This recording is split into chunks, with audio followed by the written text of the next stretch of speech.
Late us fight to one another in doing good. ध्यान दीजिएगा इस क्वेश्चन में। Let us fight to one another in doing good.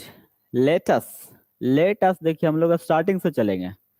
थोड़ा sad news था, थोड़ा सा उसमें डिले हो गया हम लोग का। लेट के बाद ऑब्जेक्टिव फॉर्म आएगा। लेट के बाद ऑब्जेक्टिव फॉर्म का यूज करते हैं। उसके बाद आपका वेरी इन्फिनिटिव आएगा, यानी यहाँ तक हमारा प्रोसेस बिल्कुल ठीक है। लेट के बाद हम जब भी यूज करेंगे तो ऑब्जेक्टिव फॉर्म आएगा, उसके बाद हम V1 का यूज। क्वेश्चन कहता है कि लेट के बाद ऑब्जेक्ट प्लस V1 मतलब वेरी इन्फिनिटिव आएगा। हालांकि लेट के अलावा भी वेरी इन्फिनिटिव लेने वाला होता है। मेक भी आपके एग्जाम में आएगा। Make plus object plus very infinitive. Late plus object plus V1 very infinitive आएगा। मेक के बाद भी वेरी इन्फिनिटिव आएगा। ठीक है, ये क्वेश्चन आते रहते हैं, यहाँ तक हमारा सही है। अब आगे कह रहा है कि फाइव टू नहीं होते, फाइव विथ होता है। क्या यूज करेंगे? फाइव विथ आता है, बराबर आता है कंपीट विथ। कंपीट विथ आता है प्रतिस्पर्धा करना। फाइव विथ का साइन आता है कंपीट विथ, प्रतिस्पर्धा करना। यानी यहाँ टू के स्थान पर विथ होनी चाहिए। टू के स्थान पर विथ होनी चाहिए, प्रतिस्पर्धा करना। फाइव विथ बराबर कंपीट विथ होते, प्रतिस्पर्धा करना। नेक्स्ट आइए, latest five with one another. One another भी आपको कभी कभी मिलेगा। वन अनदर, इसका यूज हम जब भी करेंगे, वन अनदर का यूज हम जब भी करेंगे तो दो से ज्यादा के लिए करेंगे। जबकि ईच अदर का यूज हम जब भी करेंगे, जब भी ईच अदर का यूज करेंगे तो दो के लिए करेंगे। कितने के लिए? दो के लिए करेंगे। वन अनदर का यूज हम करेंगे दो से ज्यादा, ईच अदर का यूज हम जब भी करेंगे तो दो के लिए करेंगे। ये दोनों आपका रेसिप्रोकल प्रोनाउन कहलाता है। रेसिप्रोकल प्रोनाउन कहलाएगा। रेसिप्रोकल प्रोनाउन कहलाएगा। क्लियर? तो let us vibe with one another in doing good. In doing good, do good मने होते भलाई का कार्य करना। डू गुड, नोट करते जाना, एक एक वर्ड का ख्याल रखना। एज पर जो होता है ना, एक बराबर लिखाते रहते हैं अकॉर्डिंग टू। अकॉर्डिंग टू बराबर होते हैं इन accordance with. In accordance with, in accordance with बराबर एज पर, बराबर एज पर, के अनुसार। के अनुसार, ये तीनों आपका प्रीपोजिशन कहलाएगा। ये सभी आपका प्रीपोजिशन कहलाएगा। क्या कहलाएगा? प्रीपोजिशन कहलाएगा। अकॉर्डिंग टू बराबर इन अकॉर्डेंस विथ बराबर एज पर, के अनुसार। प्रीपोजिशन लिखते जाइएगा आप लोग। According to, in accordance with बराबर एज पर, के अनुसार। As per the invitation card, करे इन्विटेशन कार्ड के अनुसार। इन्विटेशन कार्ड के अनुसार। Rahim marriage with Saira, invitation card के अनुसार रहीम जो है सायरा से शादी करती है। तो भाई शादी करता है नहीं बल्कि किया ने। कितना? 13 दिसंबर सोमवार को, सोमवार 13 दिसंबर सोमवार का दिन था, उस दिन सायरा से शादी हुआ। तो इसमें बात हुआ कि ये कन्फर्म है कि डेट ये गुजर गया, पास्ट ना होगा। जब पास्ट होगा तो मैरी या मैरिड होगा? मैरिड होगा, पास्ट टेंस। एक बात और ध्यान रखिएगा कि जब मैरी क्रिया हम एक्टिव वॉइस में यूज करेंगे, मैरी क्रिया एक्टिव वॉइस में यूज होगा तो नो प्रीपोजिशन। नो प्रीपोजिशन, इसका मतलब ये हुआ है कि इसके बाद किसी प्रकार के हम प्रीपोजिशन का इस्तेमाल नहीं करेंगे। मैरी क्रिया के बाद हम किसी प्रकार की प्रीपोजिशन का इस्तेमाल नहीं करेंगे। परंतु एक बात ध्यान रखिएगा, जब लिखा रहेगा मैरी पैसिव वॉइस में रहेगा, be married, be married to या get married to. Get married to, यानी मैरी क्रिया जब पैसिव वॉइस में रहेगा तो टू लगेगा। बी मैरिड टू या गेट मैरिड टू। ठीक है, बात समझाएगा? बी मैरिड टू या गेट मैरिड टू, शादी करना। यानी मैरी क्रिया जब जब आपका एक्टिव वॉइस में रहेगा तब प्रीपोजिशन नहीं आएगा। लेकिन जैसे ही पैसिव वॉइस में आएगा बी मैरिड टू या गेट मैरिड टू, तो कन्फर्म टू आएगा। लेकिन बीथ नहीं आता, मैरी के साथ आप बीथ नहीं लगाएंगे। पैसिव वॉइस में टू आएगा लेकिन एक्टिव में प्रीपोजिशन नहीं लगेगा। इसका मतलब हुआ कि एक तो कन्फर्म है कि मैरिड यूज करेंगे, दूसरा गलती सुधारेंगे कि विथ को हटाएंगे। नहीं, राइट आंसर बी होगा। क्लियर हो गया? राइट आंसर बी आएगा। आई वॉज कन्विंस्ड कन्विंस्ड, मुझे यकीन था, मुझे यकीन था। कन्विंस मैंने होता है यकीन दिलाना, कन्विंस मैंने होता है यकीन दिलाना, तो मुझे यकीन था, मुझे विश्वास था, मुझे भरोसा था कि द ओनली थिंग आई, देखिए द ओनली थिंग, यह नाउन हुआ, थिंग क्या कहलाएगा, नाउन। आई आपका प्रोनाउन है, तो नियम कहता है कि नाउन प्रोनाउन एक साथ नहीं होते, नाउन प्रोनाउन एक साथ नहीं होते। यदि प्रयोग हुआ रहे तो कन्फर्म है कि यहाँ रिलेटिव प्रोनाउन छुपा हुआ है, दैट रिलेटिव प्रोनाउन छुपा हुआ है। कौन सा relative pronoun, that relative pronoun छुपा हुआ है। आपकी इच्छा है दैट लिखने का तो लिख सकते हैं, यदि नहीं लिखा हुआ तब भी सही है। ये कई एक बार आपको हम सिखाते रहते हैं ग्रामर वाले चैप्टर में, कि जब जब आपको नाउन प्रोनाउन एक साथ दिख जाए, जहां जहां नाउन प्रोनाउन एक साथ दिख जाए तो समझ जाना है कि वहां रिलेटिव प्रोनाउन छुपा हुआ है। अब सवाल उठेगा कि सर कौन सा रिलेटिव प्रोनाउन छुपा हुआ, तो ये भी हम आपको बताते हैं, ज्यादातर डैट आता है, लेकिन आप स्पष्ट करना चाहते हैं तो देखिए एक नियम सिखाते थे, the little, the few, the only, the same, the little, the few, the only, the same, the superlative, the superlative adjective, the little, the few, the only, the same, the superlative, कुछ कुछ याद होगा आपको। ये सब के बाद हम केवल और केवल दैट रिलेटिव प्रोनाउन का ही यूज करते हैं। The little, the few, the only, the same, the superlative के बाद हम जब भी यूज करेंगे तो दैट रिलेटिव प्रोनाउन का यूज करेंगे। इसका मतलब स्पष्ट है कि यहाँ दैट रिलेटिव प्रोनाउन छुपा हुआ है, कंफर्म है। और ऐसे नियम आपको हम बराबर सिखाते रहते कि जब जब नाउन प्रोनाउन आपको एक साथ दिखेगा तो समझ जाना है कि दैट रिलेटिव प्रोनाउन छुपा हुआ है। The only thing I wanted to do, ठीक है। देखिए ये टेंस आपका पास्ट है, ये टेंस आपका पास्ट है, इसका मतलब स्पष्ट है कि यहाँ इज नहीं होनी चाहिए, वाज होनी चाहिए, वाज टू राइट नॉवेल्स। जब सारे विकल्प हमारे पास पास्ट है तो फिर सारे पास्ट होने चाहिए, तो वही आंसर आएगा, आई वॉज कन्विंस्ड, मुझे यकीन था, मुझे विश्वास था कि द ओनली थिंग, सिर्फ वैसी वस्तु, सिर्फ वैसी चीजें जिसे मैं अब तक करना चाहते थे, जिस वस्तु को, जिस चीज को मैं आज तक करना चाहते थे, is to write novels, was to write novels, वो उपन्यास लिखना था। वो क्या करना था, उपन्यास लिखना था। Was to write, was to write मतलब देखिए V2+V1 होने को है या होने वाला है। एक आता V अबाउट 2+V1 होने को है, होने को है, V अबाउट 2+V1 होने को है। क्लियर, तो आंसर आपका पास्ट है तो इन पास्ट होगा। Did you hear many no, देखो did you hear, do does did के बाद सदैव V1 आएगा, ये तो आप मानते ही हैं कि डू डज डिड के बाद सदैव V1 आएगा, तो हियर हमारा V1 है, यानी सिंपल पास्ट टेंस हुआ। अब बात करेंगे मेनी के बारे में, तो मेनी के बाद नाउन प्लुरल चाहिए, जबकि न्यूज आपका अपने आप में सिंगुलर होता है। न्यूज भले देखने में आपको प्लुरल लग रहा है, लेकिन ये वास्तव में हमेशा सिंगुलर फॉर्म में होता है, ये अनकाउंटेबल नाउन है। न्यूज आपका सिंगुलर फॉर्म में, यानी अनकाउंटेबल है तो सिंगुलर होगा। जब ये नाउन अनकाउंटेबल है न्यूज, तो फिर मेनी कैसे आएगा। अब बहुत सारे बच्चे कहेंगे क्या भाई तो मच चाहिए, तो मच लगा दो, हो गया। किसका यूज करेंगे, दरअसल बात होता है कि मच का यूज हम जब भी करेंगे तो अनकाउंटेबल नाउन के साथ करेंगे, अनकाउंटेबल के साथ करेंगे। मेनी का यूज हम जब भी करेंगे तो काउंटेबल नाउन के साथ, वो भी काउंटेबल नाउन कैसा होनी चाहिए, प्लुरल फॉर्म में होनी चाहिए। मेनी के बाद काउंटेबल नाउन, वो भी कैसा, प्लुरल फॉर्म में होनी चाहिए। तो did you here much news बिल्कुल सही होगा, मच न्यूज होगा ना, या फिर अलॉट ऑफ न्यूज भी बोल सकते हैं।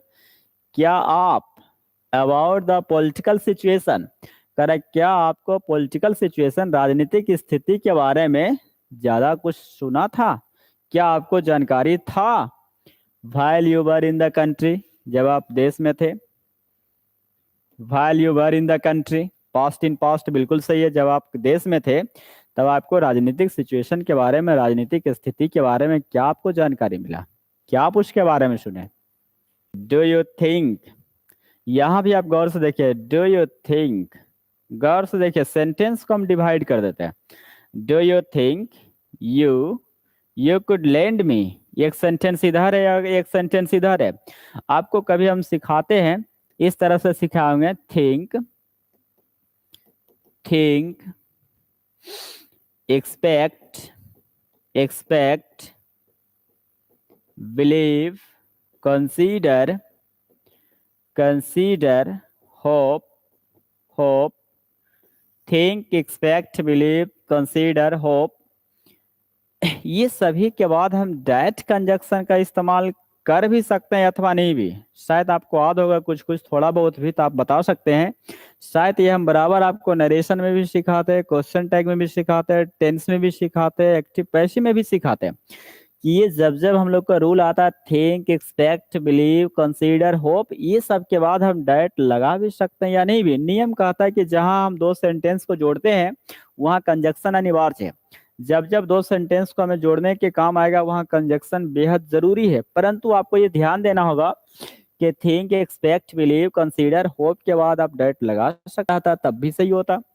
डू यू थिंक, क्या आप मानते हैं, क्या आप मानते हैं, क्या आप बिलीव करते हैं कि यू कुड लेंड मी, कि आप मुझे उधार देंगे।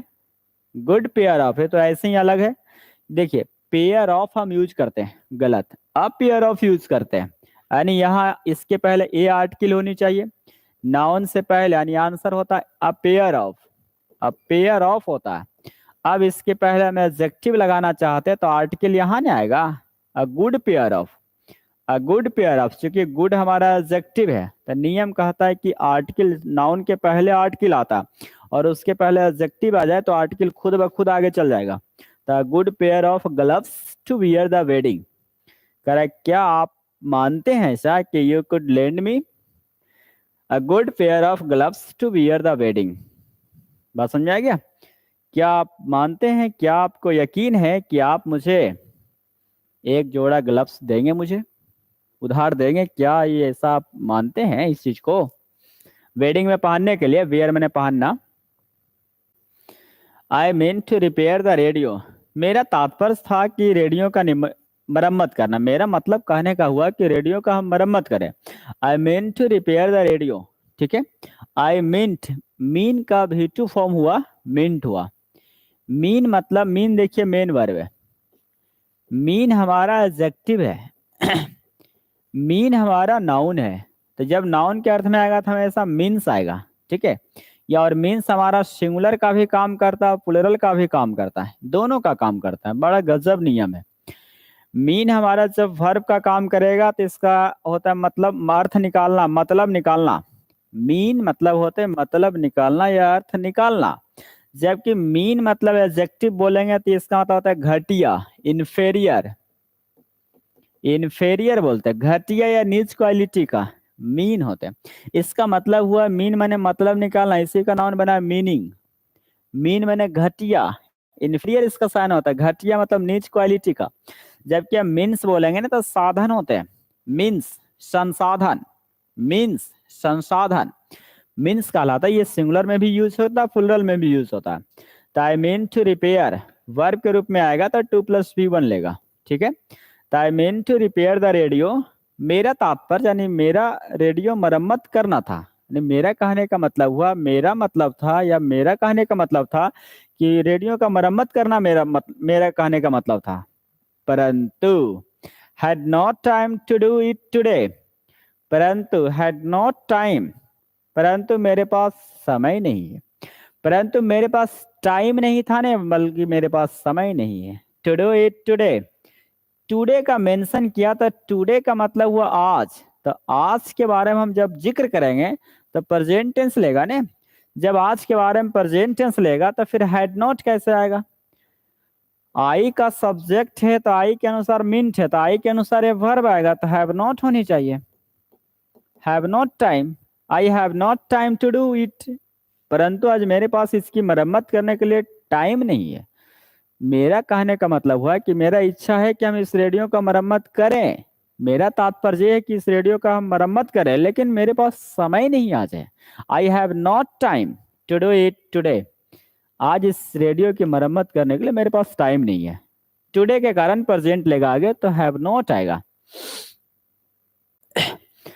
Heavy weight fighter, heavy weight fighter मतलब कह सकते हैं भारी भरकम पहलवान। फाइटर ग्रेट खली के नाम बोल देते हैं। द हैवी वेट फाइटर जो है भारी भरकम फाइटर जो है, काफी वजनदार फाइटर जो है, was knocking out in one post, कर एक ही पंच में मार कर अचेत कर दिया, बेहोश कर दिया।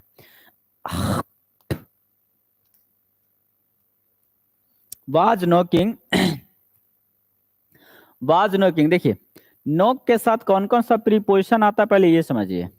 सबसे पहले आता है नॉक एट द डोर आता है, दरवाजे खटखटाना नॉक एट कहलाता है। दरवाजा को खटखटाएंगे तो नॉक एट कहलाएगा। नॉक ऑफ होते हैं टू स्टॉप वर्किंग,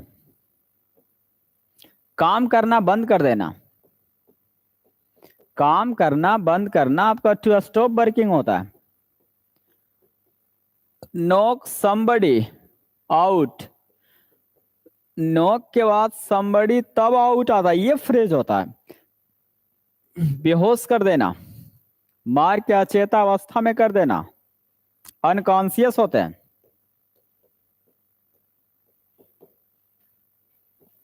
अनकॉन्शियस होते हैं, अचेता अवस्था में लाना। अब बेहोश होते हैं, अनकॉन्शियस बेहोश की अवस्था में लाना, बेहोश कर देना। आप रामायण आप देखे होंगे तो देखते होंगे, जब जामवंत के नाम सुनेंगे, जामवंत रावण को ऐसा मुक्का मारता रावण बेहोश हो जाता है, तो वही पंच बोलता है, ऐसा पंच मारता है रावण को कि रावण बेहोश हो जाता है। तो उसका जो सारथी होता है उसको बैक करके अपना लंका लेकर आता है। तब रावण को होश आता है तो कहता कि मूर्ख, हमें तुम कहाँ लेकर आया, तो उसको सारा घटना बताता है। तो ये जो पंच मारकर बेहोश करना, अचेता अवस्था में लाना, उसी को कहते हैं नॉक आउट कहते हैं। ये ऑब्जेक्ट आएगा बीच में तभी आउट आएगा। इसका मतलब ये हुआ कि यदि हम डायरेक्ट नॉक आउट लिखना चाहते तो कन्फर्म है कि ये वर्ब पैसिव होगा, कन्फर्म है कि ये वर्ब पैसिव होगा।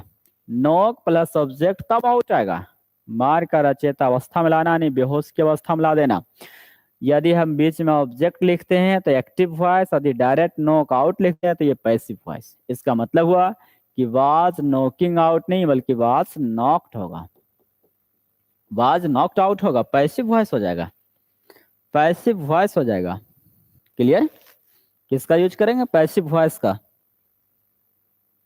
until you are in the habit of putting off things, until you are in the habit of, in the habit of माने होते आदत, in the habit of होते आदत, until you are in the habit of putting off, put off समझिए, पहले हम word समझेंगे तभी एरर बनेगा। put off, put off का मतलब होता है postpone, postpone स्थगित करना मतलब डिले, डिले है ना। पुट ऑफ माने होता है स्थगित करना, पोस्टपोन बोलते हैं या डिले बोलते हैं, यानी किसी काम में देरी करना, किसी काम को टाल देना, किसी काम को रोक देना, किसी मीटिंग को टाल देना, क्या कहलाएगा? पुट ऑफ या पोस्टपोन या फिर डिले बोलते हैं, किसी काम को स्थगित करना पुट ऑफ होते हैं। थिंग्स यू कांट इंश्योर, अब इंश्योर के बारे में हम सीखेंगे, क्या इंश्योर कह रहा। इंश्योर, इंश्योर माने होता है सुनिश्चित करना, इंश्योर मतलब सुनिश्चित करना, इंश्योर मतलब सुनिश्चित करना, जिसके बाद ऑफ अन्य ऑब्जेक्ट आएगा। इंश्योर माने सुनिश्चित करना, क्या यूज करेंगे? ऑब्जेक्ट का यूज करेंगे। क्लियर हो गया? ऑब्जेक्ट यूज करेंगे। या डैट से वाक्य शुरू होता है, एक एश्योर आते रहता है, आश्वासन देना, एश्योर के बाद ऑब्जेक्ट आता, फिर ऑफ प्रीपोजिशन आता है। इसमें डिफरेंट आप समझिएगा, नियम कहता है कि इंश्योर के बाद ऑब्जेक्ट आएगा, एश्योर मैंने होते आश्वासन देना, मतलब ढाढ़स बनाना एश्योर कहलाता है। जैसे बहुत सारे बच्चे कहेंगे सर हमको लगता है ऐसा नौकरी नहीं होगा, तो हम उसको क्या बोलेंगे? अरे पागल, हिम्मत रखो, नौकरी होगा। इसका मतलब हम उसको आश्वासन दे रहे हैं। ढाढ़स बनाना आप समझते होंगे, यानी हिम्मत, जो विद्यार्थी हारता है तो उसको हम क्या करते हैं? हिम्मत जताते हैं, उसको ढाढ़स बनाते हैं। या फिर देखते होंगे नए नए जो गाड़ी चलाता होगा या पीछे बैठ गए होंगे, तो आप जो पीछे बैठा रहता है वो कहता है कि अरे भाई सही से गाड़ी चलाओ, तो जो चलाने वाला वो कहता है कि हम 20 साल से एक्सपीरियंस है, कुछ नहीं होगा, तुम बैठो ना आराम से। इसका मतलब हुआ कि उसको दिलासा दिला रहा है, उसको ढाढ़स बना रहा है कि कुछ नहीं होगा, तो वो एश्योर कहलाएगा। क्या कहलाएगा? एश्योर, आश्वासन देना, ढाढ़स बनाना, एश्योर। या फिर किसी के फैमिली में कोई डेथ कर जाता है तो बहुत सारे लोग रोता है, बिलखता है, कांदता है, तो समाज के कुछ ऐसे बुजुर्ग लोग होते हैं जो उसको ढाढ़स बनाता है, चलो जे हुआ हुआ, आगे की कार्रवाई किया जाए, तो उसको हिम्मत देता है, ढाढ़स बनाता है। तो अश्योर होते हैं उस चीज को, जहां ऑब्जेक्ट आता है तब वहां ऑफ प्रीपोजिशन लगाना अनिवार्य हो जाता है। परंतु इंश्योर में ऑफ नहीं आता है, इंश्योर में ऑफ नहीं आता है, लेकिन अश्योर में ऑफ आएगा, परंतु इंश्योर में ऑफ नहीं आएगा। ये होते हैं सुनिश्चित करना। इंश्योर जो होता है मेक सर्टेन होते हैं। इंश्योर का जो साइनो आता है मेक श्योर आता है, मेक श्योर या सर्टेन होते हैं, या फिर बोलते हैं मेक सर्टेन, मेक सर्टेन, सुनिश्चित करना। मेक सर्टेन या मेक श्योर इसका साइनो आता है। इंश्योर का साइनो जो आता है मेक श्योर या मेक सर्टेन, मेक श्योर या मेक सर्टेन। एक आपके एग्जाम में कंफ्यूजन करता है इंश्योर, आई से आकर, इंश्योर बीमा कराना, ये होते बीमा कराना, LIC समझते होंगे, लाइफ इंश्योरेंस कॉर्पोरेशन, वो होते बीमा कराना, इंश्योर कहलाता है, बीमा कराना इंश्योर कहलाता है। ठीक है, तो आप समझ गए होंगे बात को कि यू कांट इंश्योर। देखिए जहां जहां ऑब्जेक्ट नहीं रहेगा वहां वहां रिफ्लेक्सिव, मतलब कहने का मतलब है कि रिफ्लेक्सिव प्रोनाउन कब आता है? जब सब्जेक्ट और ऑब्जेक्ट हमारा सेम आने की स्थिति आ जाए, जब हमारा सब्जेक्ट और ऑब्जेक्ट सेम आने की स्थिति आ जाए, जब सब्जेक्ट और ऑब्जेक्ट सेम आने की स्थिति आ जाए तो कन्फर्म है कि रिफ्लेक्सिव लेगा। तो you can't ensure your self of, यहाँ ऑफ सुपरफ्लूअस है, ऑफ को हम हटा देंगे, ऑफ आएगा ही नहीं, ऑफ को हम हटा देंगे। अब बात रहा है कि एक और इसमें गलतियां हैं। देखिए एक और इस सेंटेंस में गलती हम बताते हैं। 8 number, until you are in the habit of, until एक नेगेटिव कंजक्शन होते, you are in the habit of putting off, यहाँ भी ऑफ सुपरफ्लूअस है, यहाँ भी ऑफ नहीं होनी चाहिए और यहाँ भी ऑफ नहीं होनी चाहिए। क्यों नहीं होगा ये बताते हैं। वो डबल ऑफ जो होता है ये स्थगित करता, पुट ऑफ वस्तुओं को स्थगित करना नहीं, बल्कि कह रहा है कि जब तक तुम्हें वस्तुओं को रखने की आदत नहीं होगा, जब तक आपको वस्तुओं को रखने की आदत नहीं होगा, तब तक you can't ensure your self good future, तब तक आप अपना खुद का भविष्य नहीं बना पाओगे, खुद का भविष्य को सिक्योर नहीं कर पाओगे, खुद के भविष्य को आप सुनिश्चित नहीं कर पाओगे जब तक आप वस्तुओं को सही से रखने की आदत आपको नहीं होगा, जब उन चीजों को सही से अरेंज करने की आपको आदत नहीं होगा, तब तक आप अपने भविष्य को सिक्योर नहीं कर पाओगे, सुनिश्चित नहीं कर पाओगे। इस वही कह रहा, until you are in the habit of putting things, until you are in the habit of putting things, जब तक आप वस्तुओं को, जब तक आप में वस्तुओं को रखने की, अरेंज करने की आदत नहीं होगा, तब तक आप अपने आप को सिक्योर, आप जब तक अपने आप को उज्जवल भविष्य को आप सुनिश्चित नहीं कर पाओगे। यानी जब तक आपको वस्तुओं को सिक्योर सुनिश्चित करने के या सही ऑर्डर करने की आप में आदत नहीं आएगा, तब तक आप उज्जवल भविष्य की, आप खुद की उज्जवल भविष्य की कामना नहीं कर सकते। यानी यहाँ डबल मिस्टेक था, वो डबल ऑफ को भी हटाना है, OF को भी हटाना है। वे रिसीव्ड मच हेल्प, वे रिसीव्ड मच हेल्प, रिसीव माने होते प्राप्त करना, much help from the neighbours, हम पड़ोसी से काफी सहायता हमें मिला, हमें पड़ोसी से काफी सहयोग मिला। मच का यूज हम समझेंगे, मच का यूज हम अनकाउंटेबल नाउन के साथ करते हैं। ठीक है भाई, आपका मच आपका अनकाउंटेबल नाउन के साथ आएगा, तो हेल्प हमारा अनकाउंटेबल नाउन है, थोड़ा सा ध्यान दीजिएगा इस पे। ठीक है, मच हमारा जब भी यूज करेंगे तो अनकाउंटेबल नाउन के साथ आएगा, तो हेल्प हमारा अनकाउंटेबल नाउन है जिसके पहले मच लगा हुआ, बिल्कुल सही है। परंतु ध्यान दीजिएगा कि मच का यूज हम जब भी करते हैं तब प्राय पॉजिटिव सेंटेंस में करते हैं। किस सेंटेंस में? पॉजिटिव सेंटेंस में हम यूज करते हैं। मच का यूज हम जब जब करते हैं तब तब हम सेंटेंस को पॉजिटिव रखते हैं, नहीं सॉरी गलती बता दी है, मच का यूज हम प्राय पॉजिटिव सेंटेंस में नहीं करते हैं, गलती हो गया। मच का यूज हम प्राय पॉजिटिव वाक्यों में नहीं करते हैं, जबकि मच का यूज नेगेटिव, मच का यूज नेगेटिव और इंट्रोगेटिव में बिल्कुल सही होता है। मच का यूज नेगेटिव और इंट्रोगेटिव में बिल्कुल सही प्रयोग होता है, इसमें कहीं कोई दिक्कत नहीं है। दिक्कत कहाँ है? पॉजिटिव में। यदि मच को आप पॉजिटिव में यूज करना चाहते हैं तो इसके पहले आपको टू लगाना पड़ेगा, टू मच लगाना पड़ेगा, सो मच लगाना पड़ेगा, या फिर हाउ मच लगाना पड़ेगा, या फिर हाउ मच लगाना पड़ेगा, या फिर इसको रिप्लेस करके हम किसका इस्तेमाल कर दें? लॉट ऑफ का इस्तेमाल कर दें, या फिर लॉट्स ऑफ का इस्तेमाल कर दें। ठीक है।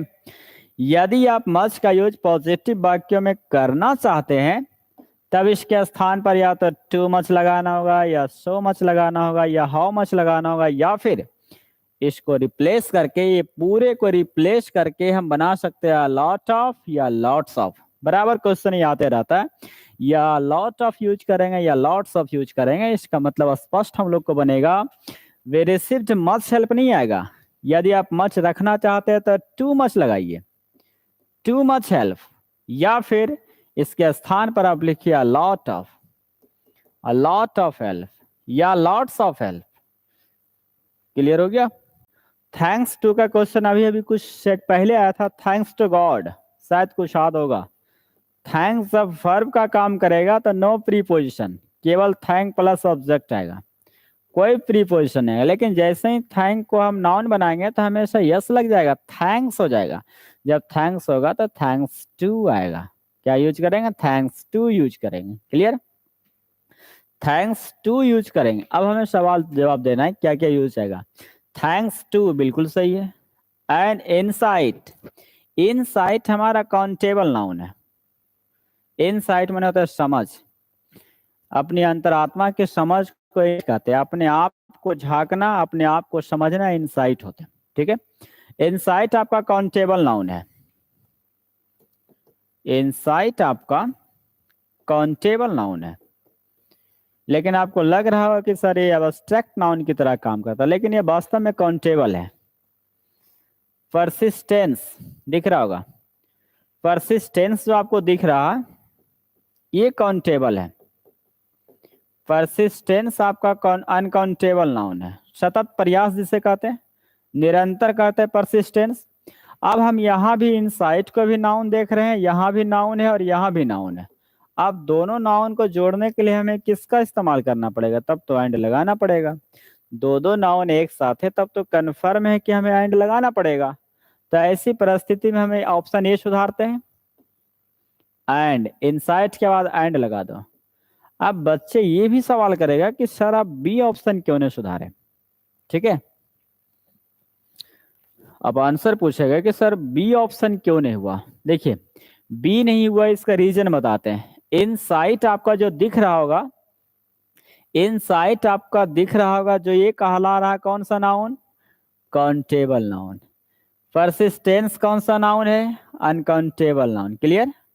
आप दो, एक काउंटेबल जोड़ रहा है, एक अनकाउंटेबल, आगे लिखा हुआ क्या चीज? ऑफ। तो नियम कहता है कि ऑफ के पहले वाले नाउन के साथ द आर्टिकल होनी चाहिए। क्या होनी चाहिए? The article. तो इसका मतलब हुआ कि हम ऑप्शन द लगाना चाहते हैं तो कन्फर्म है कि द जब ए में करेक्शन करेंगे तो ए में ही एंड लगा दो।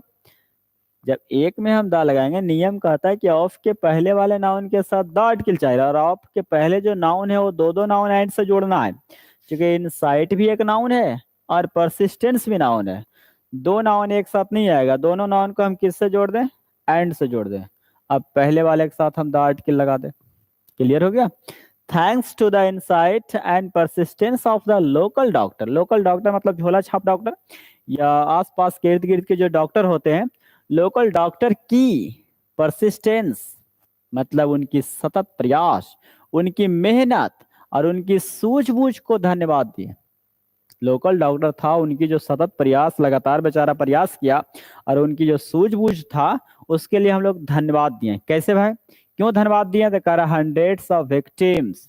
ध्यान दीजिएगा, हंड्रेड्स ऑफ विक्टिम्स, ये भी क्वेश्चन आपके पास आते रहता है। हंड्रेड्स ऑफ विक्टिम्स, ध्यान दीजिएगा। यदि नंबर आपका, ध्यान देंगे, 100, 1000, मिलियन, मिलियन, बिलियन, है ना, डजन, डजन, है ना, लाख, करोड़, ये सब जो वर्ड आएगा, यदि आपके पास आ जाए 100, 1000, मिलियन, बिलियन, डजन, लाख, ये सारे शब्द यदि डेफिनिट में रहे, ध्यान दीजिएगा, डेफिनिट, डेफिनिट में रहे, और एक आपका इनडेफिनिट में रहे, इनडेफिनिट में रहे, यदि ऐसे नंबर आपका डेफिनिट में रहे तो कंफर्म है कि इसके साथ ना तो हम यस लगाएंगे ना ही हम ईएस लगाएंगे। ध्यान दीजिएगा, यदि 100, 1000, million, billion, dozen, lakh, crore, ये सभी यदि आपका डेफिनिट नंबर में रहे तो कंफर्म है कि ना तो यस यस लगेगा, ना ही इसके साथ हम ऑफ का प्रयोग करेंगे। लेकिन जैसे ही इंडेफिनिट संख्या रहेगा, इंडेफिनिट संख्या माने अनिश्चित संख्या में जैसे ही रहेगा, तो इसके साथ यस या यस भी लगेगा और ऑफ का भी प्रयोग करेगा। यस यस के साथ साथ ऑफ का भी प्रयोग करेंगे। जैसे ही अनिश्चित संख्या में ये सब रहेगा तो कंफर्म है कि यस के साथ साथ ऑफ का भी प्रयोग करना पड़ेगा।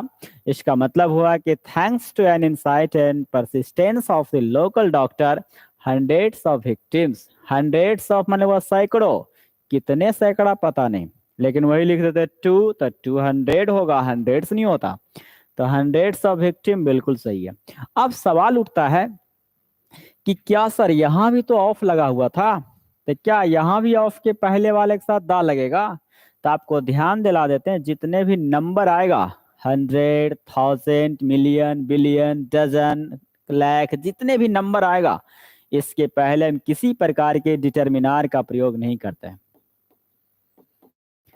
प्रकार के हम डिटर्मिनार लगाएंगे ही नहीं, नंबर के पहले कभी भी किसी प्रकार के डिटर्मिनार नहीं आता है, किसी प्रकार की डिटर्मिनार नहीं आएगा, चाहे फ्रैक्शन ही क्यों ना आ जाए। फ्रैक्शन जैसे 2/3 उसके पहले भी दा नहीं आएगा, 3/4 उसके पहले भी डिटर्मिनार नहीं आएगा। मतलब जितने भी नंबर सूचक शब्द आएगा, 100 हो, 1000 हो, डजन हो, 10 हो, 100 हो, 50 हो, उसके पहले कभी भी हम दा का यूज नहीं करेंगे।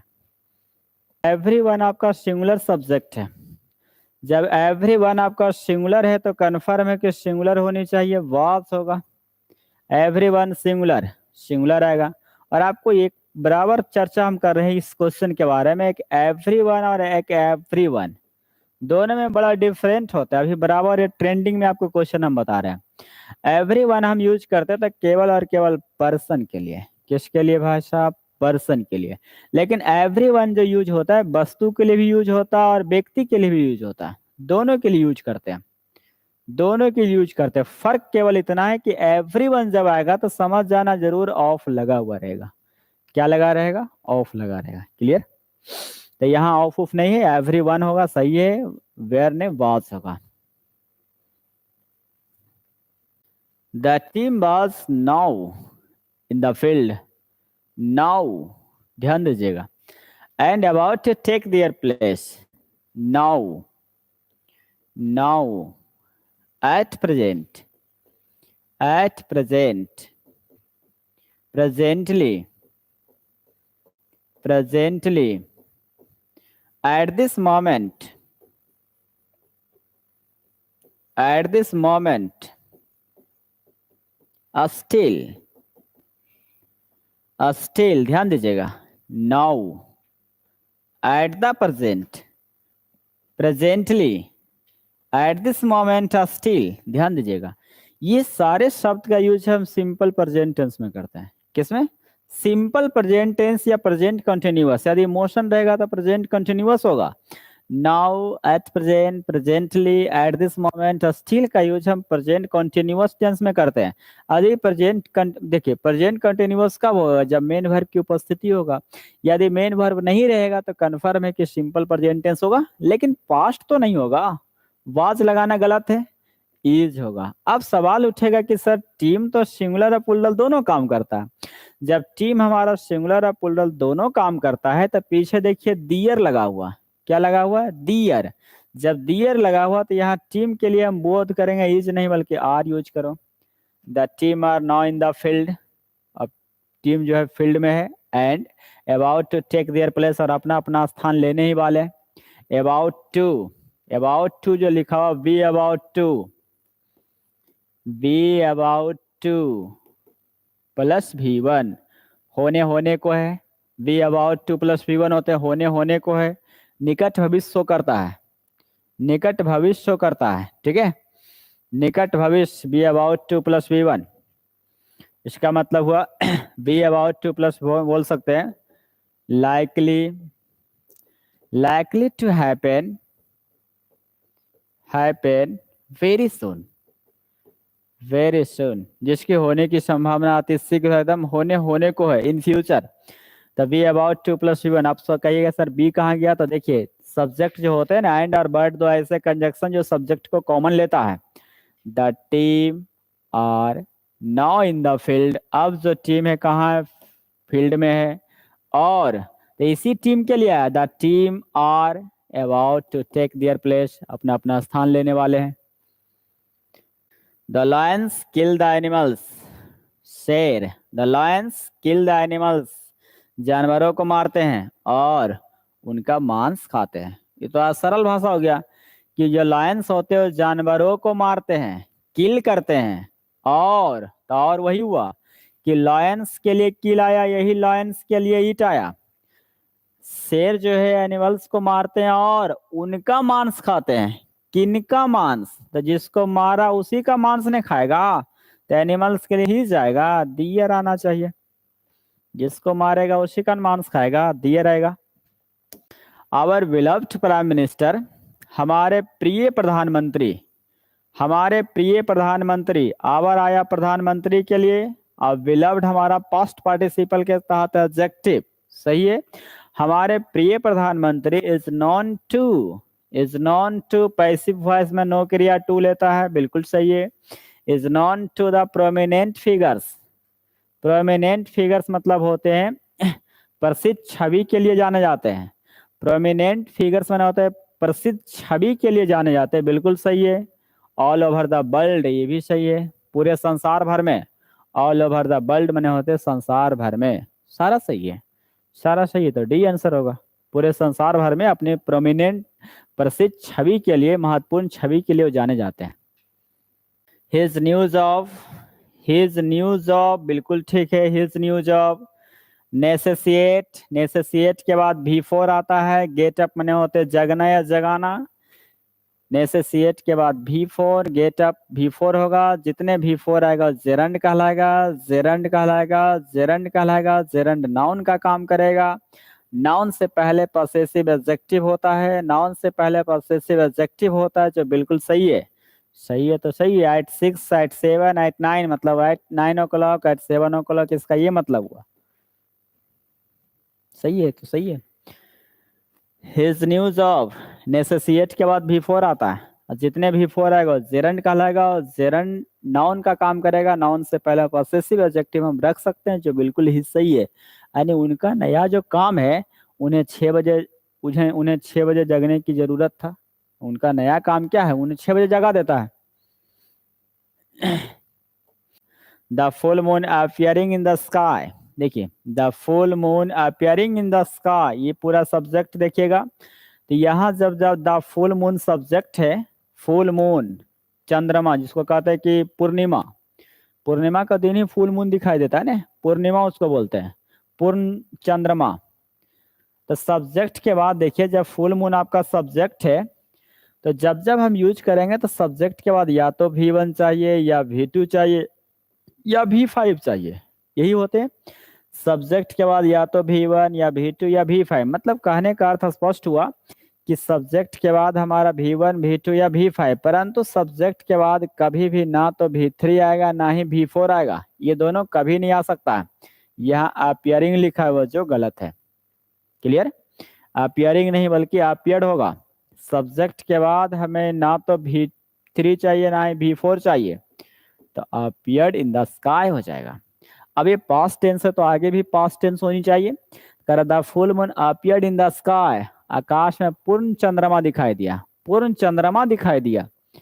एंड इट्स सिल्वरी लाइट, मतलब हुआ चांदनी रात जिसको बोलते हैं, चांदनी। स्प्रेड अक्रॉस, हर जगह ऐसा ही लाइट दिखाई दिया, ऐसा ही नज़ारा फैल गया। तो ये स्प्रेड जो है ना, V1 V2 V3 सब अपने आप में है। स्प्रेड V1 है, स्प्रेड V2 है, स्प्रेड V3 है, ये सब अपने आप में तीनों है ही। स्प्रेड मैंने फैलना, बात समझ में आ गया? तो आंसर आपका कौन सा? ए नंबर आएगा, past in past. It is not good to, it is not good to breed over past failure.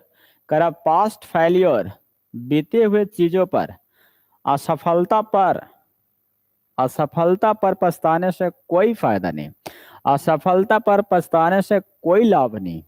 Clear? अब देखिए, इसका होता है इट इज नॉट गुड, इसका नियम चलता इट इज या it was plus adjective, plus adjective के बाद दो फॉर्मेट आता है। यदि वर्ब लगाएंगे तो 2+V1, या नाउन लगाएंगे तो 4+ नाउन आएगा, 4+ नाउन या 2+V1 आएगा। इट इज या इट वाज के बाद एडजेक्टिव के बाद 2+V1 या 4+ नाउन। इसका मतलब हुआ इट इज एडजेक्टिव 2+V1, बिल्कुल ठीक।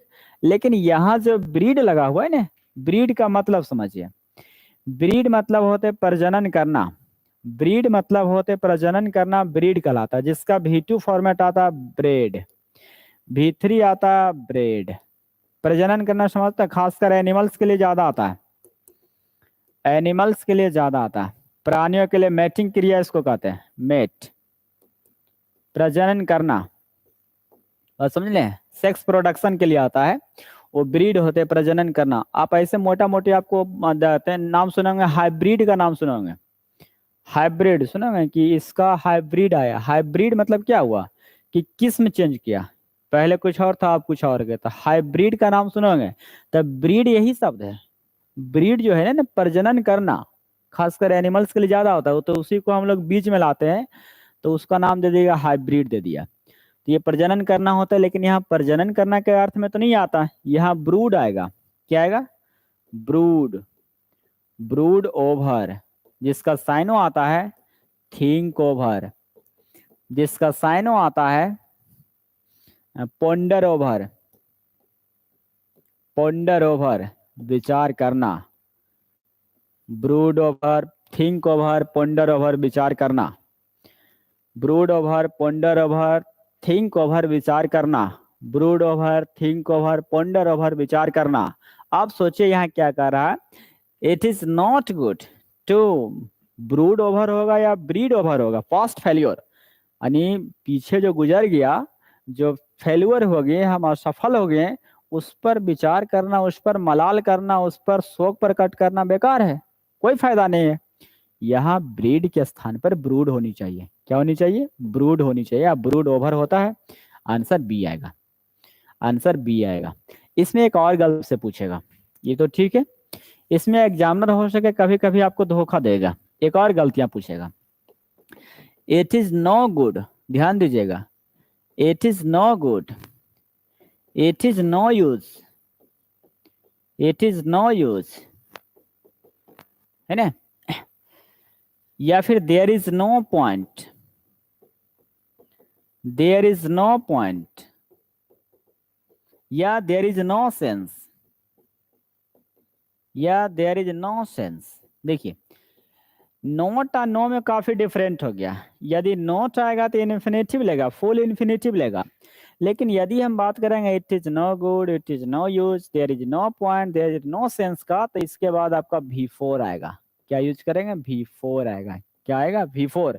लेकिन यही नो के स्थान पर हम नोट लगा दे तो इन्फिनेटिव लेगा, इन्फिनेटिव लेगा। दोनों थोड़ा सा डिफरेंट हो गया, थोड़ा सा डिफरेंट दोनों बोलेंगे। लिख लेंगे, ने से कोई लाभ नहीं, ने से कोई फायदा नहीं, ने से कोई लाभ नहीं, ने से कोई फायदा नहीं। बीते हुए चीजों पर मलाल करना, अफसोस करना कोई फायदा नहीं है, धूम्रपान करने से कोई फायदा नहीं। बात समझ में आ गया? तो it is no good, it is no use, there is no point, there is no sense के बाद V4 आएगा, लेकिन नोट लगा के चलते यहाँ 2 लगा दिया, इन्फिनेटिव आएगा। फटाफट फटाफट लिखिए। बीइंग ए वेरी कोल्ड, ये भी क्वेश्चन आपका पार्टिसिपल का है। बीइंग ए वेरी कोल्ड, काफी ठंड होने के कारण, I could not go out for a morning walk, मैं मॉर्निंग वॉक के लिए बाहर नहीं जा पाया। किस कारण से? तो काफी ठंड होने के कारण से। इसका मतलब हुआ कि जब जब सेंटेंस आपका बीइंग पार्टिसिपल से शुरू रहे, जब जब आपका बीइंग से शुरू रहे, तो इसको सिखाए थे कि इसका सेंटेंस सब्जेक्ट एक भी हो सकता है और दो भी हो सकता है। जब जब बीइंग से शुरू रहे, तो इसका सब्जेक्ट एक भी हो सकता है और दो भी हो सकता है। क्लियर?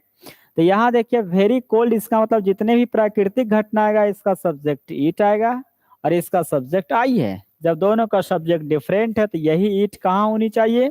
बीइंग के पहले होनी चाहिए। इसका मतलब फाइनल आंसर हम लिखेंगे it being. It being a very cold हो जाएगा। या फिर इस सेंटेंस का रीराइट आपको करना पड़ेगा, तो लिखना पड़ेगा बिकॉज, बिकॉज, बिकॉज नहीं रहता एज, एज नहीं रहता सिंस, सिंस नहीं रहता फॉर। ये सब से रीराइट आप कर सकते हैं। Because as since for it was, it was a very cold हो जाएगा। अगला सेंटेंस जैसे वैसे यूज करेंगे। could not go out for morning walk। कोई दिक्कत हो तो आप पूछिए, कोई दिक्कत इसमें? It because, it being a very cold, या फिर बिकॉज एज, सिंस या फॉर, इन चारों में से जो इच्छा करे आप बना सकते हैं। Because it was a very cold, या फिर as it was a very cold, या since it was a very cold, या for it was a very cold. हालांकि इसका भी 4 नियम है। Because of, going to, due to, on account of से भी बना सकते हैं। विशेष जानकारी के लिए आप कॉपी देख लेना। Everybody wants to enjoy, everybody subject है, सिंगुलर जितने भी इंडेफिनिट प्रोनाउन होते हैं everybody, everyone, no one, nobody, someone, somebody, anyone, anybody, nothing, something, everything, ये सारे के सारे आपका इंडेफिनिट प्रोनाउन कहलाता है जो हमेशा सिंगुलर होता है। जब ये हमेशा सिंगुलर होगा तो वर्ब हमेशा सिंगुलर आएगा। तो एवरीबॉडी वांट्स टू, टू के बाद V1 चाहिए, बिल्कुल सही है। टू के बाद V1 चाहिए, सही है।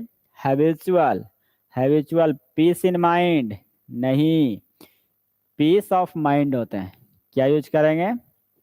पीस ऑफ माइंड होते हैं, peace of mind, peace of mind होते हैं, पीस ऑफ माइंड होते हैं।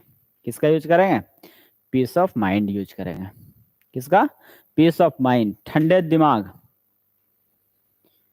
ठंडे दिमाग इसी को कहते हैं, पीस ऑफ माइंड बोलते हैं। ये मुहावरा है, पीस इन माइंड। हालांकि इन माइंड होता है, देखिए इन माइंड होता है, बिल्कुल सही आप बोल रहे हैं, इन माइंड होता है,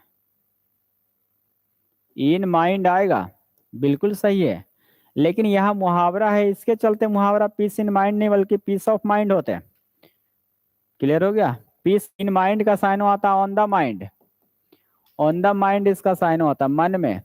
ये हुआ केवल मन में, ये हुआ मन में। ऑन द माइंड लिखे या इन माइंड लिखे, मन में। लेकिन पीस इन माइंड नहीं होता है, पीस ऑफ माइंड होता है। ये मुहावरा है, तो इसमें हम कुछ कर नहीं सकते, शांति दिमाग। क्लियर हो गया? It is not advisable to take heavy luggages। It is not advisable to take heavy luggages। ये तो ऐसी आसान है, लगेजेज नहीं बल्कि लगेज होनी चाहिए। यस हमें हटाना पड़ेगा, यस को हमें रिमूव करना पड़ेगा, क्योंकि लगेज आपका अनकाउंटेबल नाउन है। किस तरह से काम करेगा? अनकाउंटेबल, यानी यस को हम रिमूव करेंगे तो बिल्कुल सही होगा। लेकिन एक और गलतियां इसमें, it is not advisable to take heavy luggages, भारी सामानों को ले जाना उचित नहीं है। इट इज नॉट एडवाइजेबल, अभी पढ़ा रहे थे ना कि it is plus adjective plus 2 plus V1, अभी बता रहे थे क्वेश्चन में आपको, जिसमें it is no good, it is no use, there is no sense, there is no point के बाद V4 बताते हैं।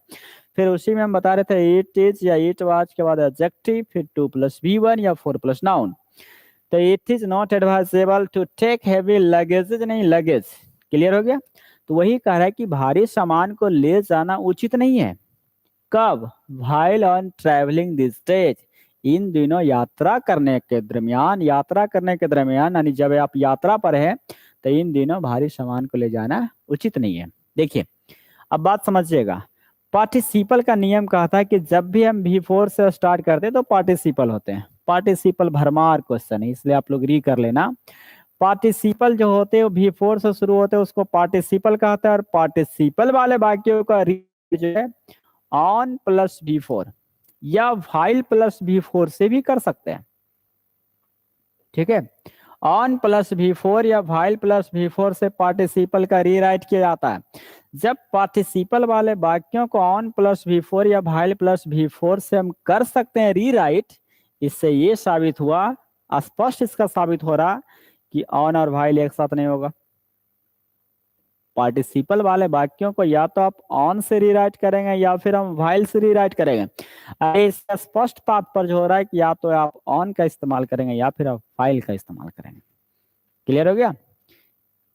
दोनों एक साथ यूज नहीं हो सकता, या तो व्हाइल यूज करेंगे या फिर ऑन। क्योंकि हम कहता है कि पार्टिसिपल वाले वाक्यों को हम रीराइट करने वक्त हम व्हाइल या ऑन से हम कर सकते हैं।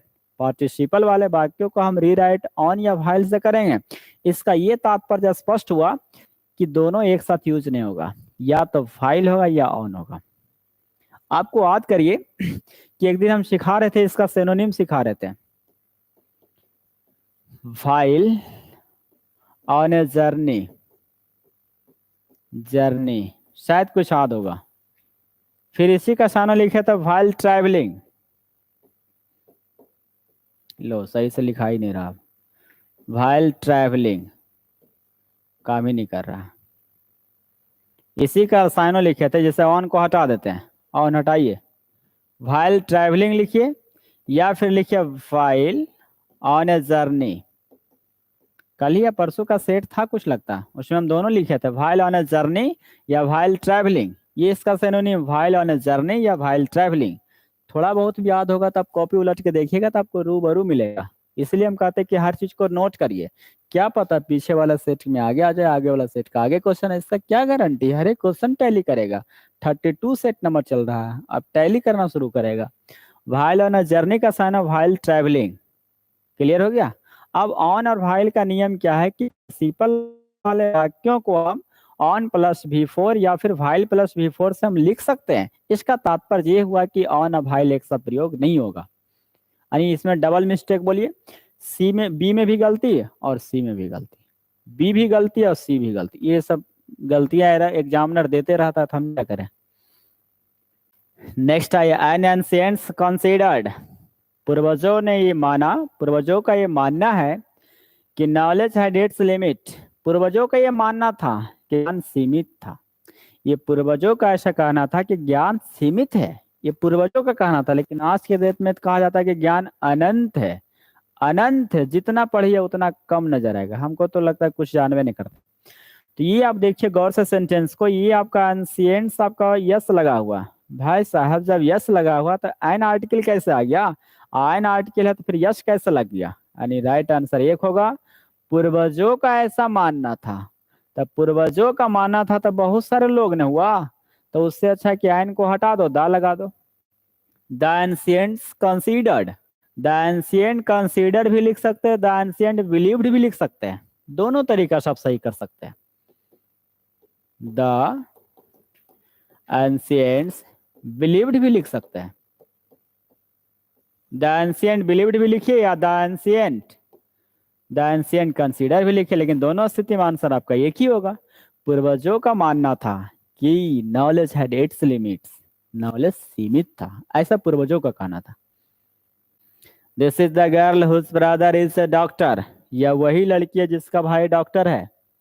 ये तो आपको नियम पता ही होगा, ये आपको नियम बिल्कुल पता होनी चाहिए। इसमें क्या ये नियम पता होनी चाहिए इसमें भाई, कि दिस इज द गर्ल आपको सिखाते थे कि हुज, हुज के बारे में जानिए।